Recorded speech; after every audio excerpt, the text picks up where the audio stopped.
आज इससे ज़्यादा दुख की बात नहीं हो सकती कि हमारे समाज का कोई व्यक्ति मेहनत मशक्कत करके इंजीनियरिंग की डिग्री प्राप्त करता है, IIM अहमदाबाद से MBA करता है, MBA करने के बाद मल्टीनेशनल कंपनी में 25 साल पहले 2.5 लाख रुपए की महीने की नौकरी पे जाता है। लेकिन देश की सेवा करने के लिए, चूँकि वो अम्बेडकरवादी है, दलित समाज से संबंध रखता है, वो देश की सेवा करने के लिए 2.5 लाख रुपए महीने की 25 साल पहले जब एक IAS ऑफिसर की तनख्वाह 25,000 होती थी, तब वो 2.5 लाख की नौकरी छोड़कर एक IPS की नौकरी ज्वाइन करता है। IPS YP कुमार, वाई पूरन कुमार, और उनकी पत्नी भी 2001 बैच की IAS है, अमनीत कौर। उनका साला पंजाब में MLA है, उनके साले की वाइफ दिल्ली के अंदर सीनियर IPS है। जिस घर के अंदर 3 IAS, 1 IPS, 1 MLA हो, उसके बाद भी उस IPS का इतना उत्पीड़न कि वो लगातार कंप्लेंट कर रहा है अपने उच्च अधिकारियों को।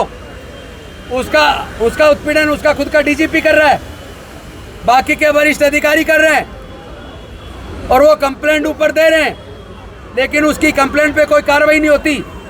सालों तक दंश झेलता रहता, पीड़ा झेलता रहता है, और इतना प्रताड़ित हो जाता है जब उसे लगता नहीं उसको न्याय मिलेगा। उसको लगता है मैं अम्बेडकरवादी हूँ, दलित हूँ, इसलिए मेरा अत्याचार हो रहा है, शोषण हो रहा है। लेकिन एक IPS होकर भी अगर मैं खुद के लिए न्याय नहीं दिलवा सकता, एक IAS का पति होने के बावजूद खुद के लिए न्याय नहीं ले सकता, तो फिर मैं क्या करूं। वो इतना हताश और उदास हो गया कि उसने सुसाइड कर लिया। और दुख की बात यह कि सुसाइड जिनके कारणों से हुआ, उसने लंबा नोट लिखकर सुसाइड किया। वो डाइंग डिक्लेरेशन है, मैं एक वकील हूँ, ये डाइंग डिक्लेरेशन है। मरने से पहले जो उसने कहा वो डाइंग डिक्लेरेशन में आता है, उसको सच माना जाता है। कानून के अंदर ये व्यवस्था है, अनेकों जजमेंट सुप्रीम कोर्ट की हैं कि मरने से पहले व्यक्ति कभी झूठ नहीं बोलता। वो IPS ऑफिसर ने मरने से पहले जो लिखा है वो सच है। उसका इतना उत्पीड़न हुआ, वो हताश और निराश होकर उसने आत्महत्या कर ली। ये आत्महत्या नहीं है, ये संस्थानिक हत्या है। जिस तरह रोहित वेमुला को प्रताड़ित किया गया, हॉस्टल से निकाल दिया, वो दुखी हो गया और उस युवा ने आत्महत्या कर ली। जिस तरह पायल तड़वी को प्रताड़ित किया गया, उसने आत्महत्या कर ली।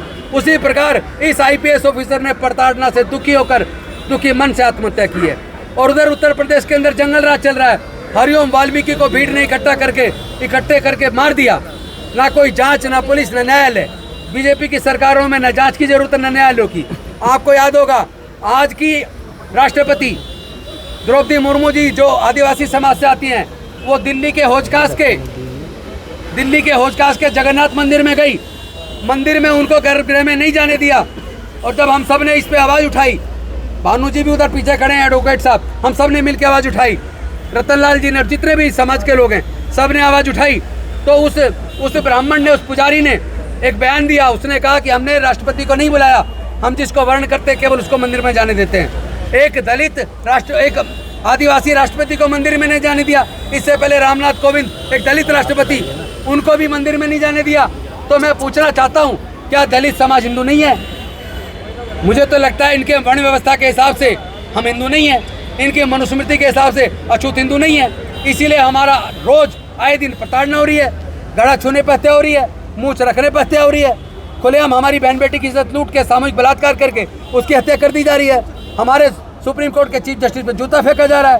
तो हमारे IAS IPS सुरक्षित नहीं है, आत्महत्या कर रहे हैं, हमारे छात्र आत्महत्या कर रहे हैं। तो मैं पूछना चाहता हूँ साथियों, क्या इस सामाजिक न्याय की लड़ाई को, इस देश के संविधान को बचाने की लड़ाई को, अपनी बहन बेटे की अस्मिता की लड़ाई को, अपने समाज के स्वाभिमान की लड़ाई को हमें लड़ना चाहिए कि नहीं लड़ना चाहिए? लड़ना चाहिए। हम इसको राष्ट्रव्यापी आंदोलन बनाएंगे। अभी तो हम सरकार को चेताने की कोशिश कर रहे हैं। आज हमने शांतिपूर्वक तरीके से न्याय की मांग करने के लिए YP कुमार के हत्यारे को तुरंत बर्खास्त करके जेल में डाला जाए, पहली मांग। दूसरी मांग, जिन्होंने चीफ जस्टिस के ऊपर हमला किया उनके खिलाफ UAPA में मुकदमा दर्ज किया जाए, उनको कंटेम्प्ट ऑफ कोर्ट की प्रोसीडिंग शुरू की जाए, उसको जेल में डाला जाए। इसके साथ साथ जिन लोगों ने सोशल मीडिया पे बैठ के खुलेआम कहा कि ये मुख्य न्यायाधीश के सर को दीवार में मार के 2 टुकड़े कर देने चाहिए, और एक अजीत भारती ने कहा कि उनकी कार को घेर कर उन पर हमला करना चाहिए।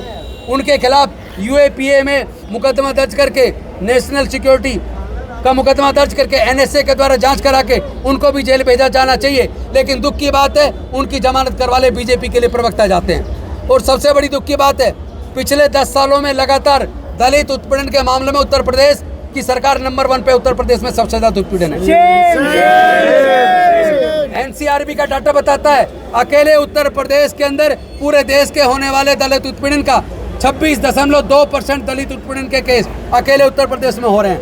और पूरे देश में जो दलितों के उत्पीड़न है उसका 72% उत्पीड़न के केस 5 बीजेपी शासित राज्यों में है। एक उत्तर प्रदेश, राजस्थान, मध्य प्रदेश, महाराष्ट्र, बिहार। तो साथियों, एक बात ध्यान रहे, यहाँ कोई किसी पॉलिटिकल पार्टी का नारा नहीं लगाएगा। ये किसी पॉलिटिकल पार्टी की रैली नहीं है और ये यहाँ कोई राजेंद्र गौतम का भी नारा नहीं लगाएगा। ये लड़ाई समाज के स्वाभिमान और सम्मान की है। नारा लगाना है तो डॉक्टर बाबा साहेब अम्बेडकर का लगाना है, नारा लगाना है तो संविधान की रक्षा का लगाना है। जय भीम, जय भीम। जिस तरह चलती सर्वोच्च न्यायालय के कोर्ट रूम में, मुख्य न्यायाधीश के कोर्ट रूम में एक जातिवादी वकील ने जिस तरह चीफ जस्टिस के ऊपर जूता फेंका, कुछ लोग ये कहने की कोशिश कर रहे हैं कि केवल चीफ जस्टिस पे जूता फेंका। ये जूता चीफ जस्टिस के ऊपर नहीं फेंका है, ये जूता देश के संविधान के ऊपर फेंका है। ये जूता देश के दलितों के ऊपर फेंका है। ये जूता देश के वंचित वर्गों के ऊपर फेंका है।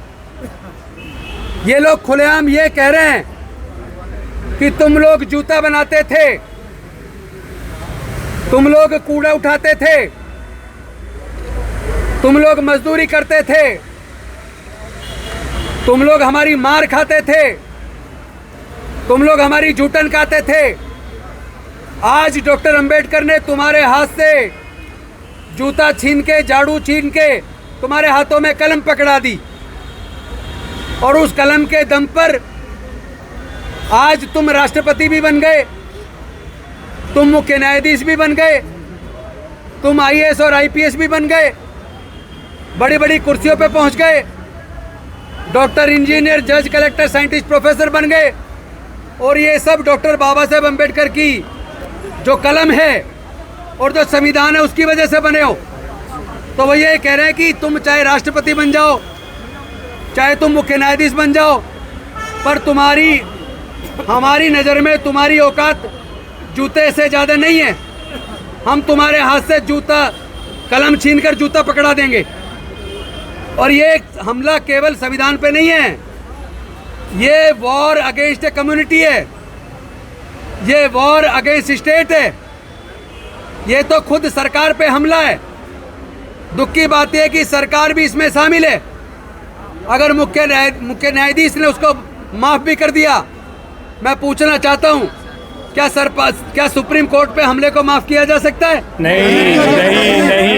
अगर कोई किसी की हत्या कर दे और हत्या जिसकी हुई है, अगर उसके परिवार के लोग कहें कि भी हमारे बच्चे की हत्या हो गई, कोई बात नहीं, माफ़ करते हैं, तो क्या कानून समझौते की इजाज़त देता है? नहीं। मैं एक वकील हूँ, 32 साल की वकालत है। ऐसे केसों में समझौता अलाउड नहीं है। और मुझे दुख इस बात का है, जिस सुप्रीम कोर्ट के हाथ में संविधान की रक्षा की जिम्मेदारी है, जो कस्टोडियन ऑफ इंडियन कॉन्स्टिट्यूशन है, उसी सुप्रीम कोर्ट पे हमला होता है। और अभी तक उस सुप्रीम कोर्ट के द्वारा हमला करने वाले के खिलाफ कोई कंटेम्प्ट ऑफ कोर्ट की प्रोसीडिंग शुरू नहीं हुई है। वो खुलेआम घूम रहा है और वो मीडिया को बाइट दे रहा है। उसके पास मीडिया भेज कौन रहा है? और वो मीडिया को कह रहा है कि मुझे तो भगवान ने कहा कि तुम चैन से कैसे सो सकते हो, और मुझे हमला करने के लिए भगवान ने बोला। कल को तुम किसी की हत्या करके कहोगे कि मुझे तो ये हत्या करने के लिए भगवान ने बोला। ऐसे व्यक्ति की जगह जेल में होनी चाहिए, चाहे वो कोई भी हो।